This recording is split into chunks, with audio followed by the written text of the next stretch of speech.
Olá pessoal, tudo bem com vocês? Sejam bem-vindos a mais uma aula de Biologia do Fica em Casa Aprendendo. Eu sou o professor Celso Ramos. Nessa aula de Biologia de hoje nós vamos trabalhar, pessoal, vamos falar sobre caminhos e perspectivas sobre a exploração humana. Nós já tivemos falando sobre as ações da humanidade sobre o ambiente. Nós sabemos que os seres vivos interagem com o ambiente e nós, seres humanos, como nós somos também seres vivos, a gente está interagindo o tempo todo com esse ambiente, só que as nossas ações sobre o meio ambiente, elas são, às vezes, catastróficas, né? Elas trazem grandes impactos, podem ser impactos positivos, mas na maioria das vezes geram impactos negativos. Nós vamos ter uma breve reflexão sobre as nossas ações, vamos falar sobre alternativas energéticas, embora a aula seja sobre biologia, mas trabalhar essa temática é importante porque a gente está tendo a preocupação em preservar a natureza, os seres vivos, a nossa biodiversidade, até mesmo porque nós, como brasileiros, o nosso território, ele contém uma grande variabilidade genética, principalmente ali na região amazônica, né, um dos ambientes que tem causado muita preocupação ao mundo, principalmente por causa da devastação ambiental que é causada pela exploração da madeira e por aí vai. E aí nós vamos também falar sobre produção de energia renovável. Bem, a primeira coisa que eu gostaria de refletir aqui com vocês, pessoal, é que nós, como eu já mencionei anteriormente, nós estamos o tempo todo explorando a natureza, né? Essas ações de exploração, elas podem resultar no esgotamento total dos recursos naturais. Existem recursos naturais renováveis e recursos naturais não renováveis. E na maioria das vezes a gente tem aí o grande uso dos recursos naturais não renováveis, que são aqueles recursos que, para que eles possam ter essa renovação, entre aspas, precisaria de muito tempo, uma grande quantidade de tempo. Como, por exemplo, o petróleo, para que ele se forme, precisa de cerca de milhares e milhares de anos, né? Embora a água seja considerada como um recurso natural renovável, vai chegar um momento que, se nós continuarmos com esse processo de poluição, de degradação ambiental, até mesmo vai faltar água. E nós já vivemos uma crise hídrica de abastecimento em alguns estados do Brasil e até mesmo do mundo. Existem países que têm muita falta de água, as pessoas morrem de fome, de sede, todos os dias. Então a gente para pensar, até que ponto nós iremos explorar o nosso planeta de tal forma que ele continue sendo devastado dessa maneira. Vai chegar uma hora que a conta ela vai vir e a gente vai pagar essa, vai ter que arcar todas essas consequências. Então, nós temos aí ao longo da história diversos acidentes ambientais, como por exemplo o Césio 137, 1987, nós tivemos em Goiânia um acidente onde, por exemplo, foi encontrado um objeto que continha elemento radioativo, que é o césio. E as pessoas que encontraram esse objeto, que era proveniente de uma clínica abandonada, ele foi levado até um ferro velho. E lá as pessoas, ao tentar abrir esse objeto, conseguiram encontrar um pó azul brilhante. E as pessoas ficaram maravilhadas, começaram a distribuir entre a população. E, infelizmente, elas estavam entrando em contato com um elemento radioativo altamente perigoso. E aí nós tivemos o maior acidente radioativo do nosso país. Então, uma outra situação que eu gostaria de lançar a memória aqui de vocês é sobre o rompimento da barragem de Mariana, um dos acidentes ambientais mais devastadores. Nós tivemos ali um rompimento de acúmulo de lama. E essa lama, né, era na verdade, rejeito de minério de ferro. E o minério de ferro ele é não biodegradável, ou seja, ele não pode ser degradado pelos seres vivos, ele acaba se acumulando nas cadeias alimentares. Ele é um metal pesado que pode causar câncer, tanto em nós seres humanos quanto nos outros seres vivos. Nós já estudamos um assunto chamado de magnificação trófica. E nesse assunto nós estudamos que nas cadeias alimentares, os componentes que não são biodegradáveis, eles têm a tendência de se acumular a cada nível trófico. Por exemplo, nós temos a nível de produtores uma concentração pequena de substâncias tóxicas que não são biodegradáveis. Mas quando, por exemplo, aqueles que se alimentam de quem está na base da cadeia alimentar, quando eles se alimentam dos indivíduos produtores, eles começam a acumular essas substâncias tóxicas que estavam presentes nos indivíduos que estavam na base da cadeia. E é cada vez que você vai tendo um indivíduo se alimentando do outro, quem está no topo da cadeia, ele tem um maior acúmulo de substâncias tóxicas. Imagina, por exemplo, você se alimentar de um peixe com essa grande quantidade de concentração de metais pesados. Isso traria grandes problemas à sua saúde, não é verdade? Então, esse acidente ele trouxe... foi um grande desastre ambiental para o nosso país. Tá? O incidente considerado o maior desastre ambiental da história do Brasil ocorreu na barragem do Fundão da Samarco, a empresa da Vale, em Mariana, Minas Gerais, onde provocou a liberação de uma onda de lama de mais de 10 metros de altura e, com isso, a liberação de 62 milhões de metros cúbicos de rejeitos que destruiu o distrito de Bento Rodrigues, no município de Mariana. Então, esse foi um dos maiores acidentes ambientais aqui no nosso país. Agora, é importante que a gente tome cuidado com as ações que nós exercemos, seja ações promovidas por grandes empresas, né, até mesmo pequenas ações que nós, como pessoas particulares, exercemos. Qualquer tipo de ação que venhamos a desempenhar gera um impacto ambiental. Esse impacto ambiental, ele pode ser positivo, mas ele pode ser um impacto negativo. Então, quando nós, por exemplo, promovemos boas ações, plantio de mudas, jogar o lixo, dar ao lixo o seu devido destino. Quando a gente faz ações como essas, embora sejam pequenas, mas elas feitas por várias pessoas, tende a acumular benefícios para a natureza, para o meio ambiente. E um dos princípios do artigo 225 da Constituição Federal diz que todos nós temos o direito de um meio ambiente saudável, tanto para as presentes quanto as futuras gerações. Ou seja, a lei, a nossa Constituição brasileira, ela traz essa preocupação com as futuras gerações, não apenas com as gerações do presente, porque quando nós estamos promovendo o desenvolvimento sustentável, quando a gente está preocupado em proteger o meio ambiente, a gente está preocupado com as pessoas que ainda vão vir, que ainda vão nascer, porque elas terão a oportunidade, nós queremos que elas tenham a oportunidade de desfrutar de todos os benefícios que a gente tem atualmente. Então é importante a gente ter essa preocupação e principalmente promover a preservação da nossa biodiversidade. Só que, lógico, nós o tempo todo precisamos proteger a nossa biodiversidade, mas o ser humano ele precisa promover o seu desenvolvimento econômico, né? A economia ela faz parte da nossa vida. Nós precisamos trabalhar, precisamos ter um crescimento financeiro e, infelizmente, o ser humano ele precisa explorar os recursos naturais.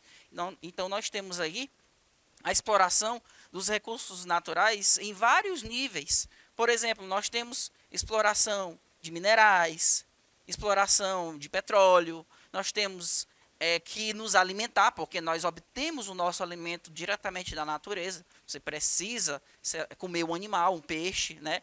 Você precisa se alimentar de vegetais, de frutas, e tudo isso envolve exploração de recursos naturais. Agora, a maneira como nós promovemos essa exploração é o que vai causar impactos ambientais positivos ou impactos ambientais negativos. E aí nós precisamos ter alternativas energéticas. Nós temos aqui uma imagem da Terra, lá fora, né, no espaço, vista à noite.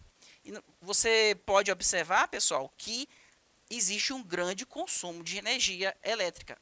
Então, é um tipo de energia que a gente precisa consumir. Faz parte do nosso cotidiano. Nós precisamos de energia elétrica para a gente estudar, por exemplo, para ter luz, para iluminar o local que nós estamos lendo alguma coisa. Nós precisamos de energia em hospitais, para que as pessoas que estão em estado terminal de algumas doenças possam sobreviver. Precisamos de energia para trabalhar. Para tudo nós precisamos de energia. Então, nós precisamos lançar mão de alternativas energéticas. Tá? Do tipo de energia que é muito explorado, pessoal, atualmente, é a do carvão mineral. Né? Ele é queimado para gerar, por exemplo, a energia elétrica que é proveniente do calor da queima desse carvão. Né? Nós temos aqui o uso do petróleo, que é um tipo de energia que não é renovável. Tanto o petróleo quanto o carvão mineral são fontes de energias que em algum momento da história vai acabar. Então a gente precisa ter essa preocupação com esses tipos de fontes energéticas que não são renováveis. Aqui nós temos um gráfico que apresenta o percentual de vários tipos de combustíveis empregados em um país em desenvolvimento, aqui nos Estados Unidos. Veja as fontes de consumo energético lá nos Estados Unidos. Nós temos aqui como uma maior fonte utilizada é o petróleo. 42% da energia que é consumida lá é proveniente do petróleo. Aqui nós temos também, em segundo lugar, o gás natural. Né? Em terceiro lugar, nós temos o consumo do carvão mineral.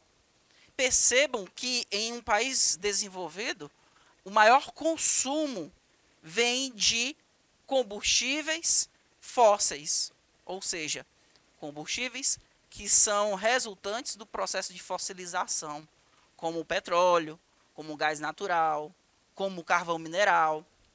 Veja que a menor fatia do consumo vem de outros tipos de fontes de energia, como a hidrelétrica, a energia nuclear e outras fontes, como a eólica, a solar, que é usada em menor quantidade. Então a gente precisa mudar esse quadro, principalmente os países desenvolvidos. E uma das energias que são alternativas, né, a energia proveniente da hidrelétrica. Como é que essa energia é gerada? Você tem aqui que acumular uma certa quantidade de água em uma determinada região, vai ocorrer o represamento, né, o acúmulo dessa água. Essa água represada ela vai sair por uma abertura. Né? Nessa abertura, ela vai girar turbinas. Essas turbinas, né, têm um efeito físico, que é tudo fundamentado na física. Ela, ao girar, ela vai gerar energia elétrica e vai fornecer essa energia para ser distribuída para a população. Assim, a maneira como a hidroelétrica ela funciona não é o meu objetivo explicar aqui para vocês. Mas o que eu quero trazer para vocês é a seguinte reflexão. Quando se constrói hidrelétrica, quais são os problemas que podem ser gerados dessa região? Imagina que do lado de cá, dessa parte que está acumulado água, antes tivesse, por exemplo, populações ribeirinhas. Muitas árvores ao redor, com certeza, esses locais que existiam antes, com certeza foram submersos. Então, pessoas tiveram que mudar a sua vida, tiveram que mudar de local. Árvores morreram. Alguns animais tiveram que fugir daquele local porque porque o acúmulo dessa água acabou gerando essa expulsão desses seres vivos. Então, isso aqui gerou impacto ambiental. Então, quando se constrói uma hidrelétrica, tem que haver, por exemplo, um projeto, né, para que se preveja esses problemas ambientais que envolve a parte social, porque vai atuar na vida das pessoas que estão ali, vai também envolver a ecologia daquele local, porque seres vivos que vivem naquele local serão afetados. Então, quando se faz um empreendimento, deve-se imaginar várias perspectivas, não é? Que são, por exemplo, a parte econômica, não é só visar a parte econômica, mas deve-se também ver a parte social e a parte ecológica. Então, isso é promover o desenvolvimento sustentável.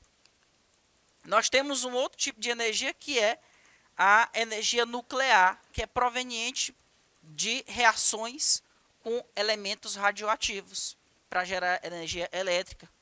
Só que com isso a gente tem um problema de ocorrer, tem o risco de acidentes, como já ocorreu vários acidentes ao longo da nossa história.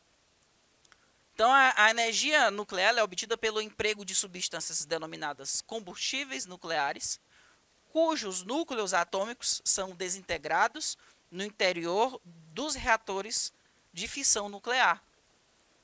E aí a gente teve, né, ao longo da história, muitos acidentes envolvendo esse tipo de exploração de energia.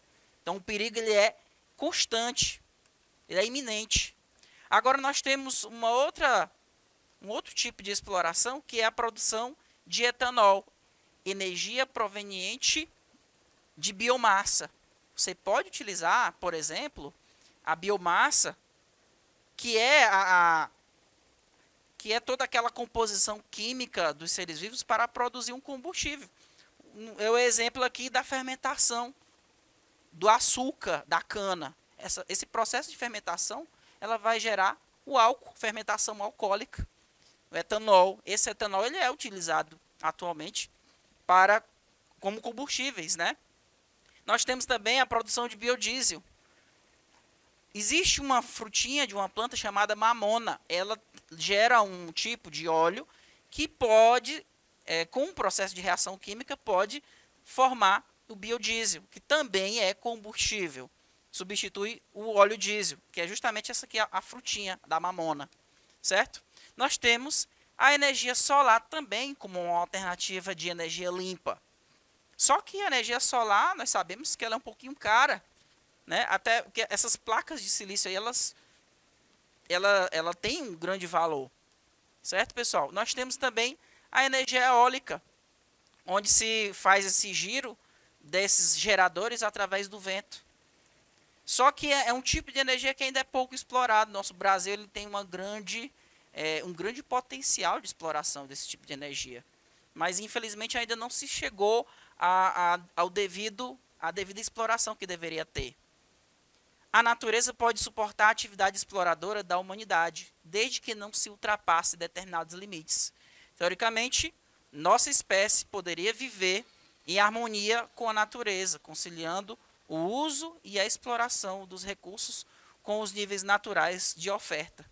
Então, a natureza, se nós consumíssemos na mesma, ou seja, se a gente consumisse na menor velocidade do que a velocidade de produção, né, se a natureza produzisse mais rápido do que o que a gente consome, com certeza a gente não teria esse problema energético, falta de fontes de energia. Então, a gente precisa pensar nisso, diminuir o consumo para que a produção tenha um acúmulo maior.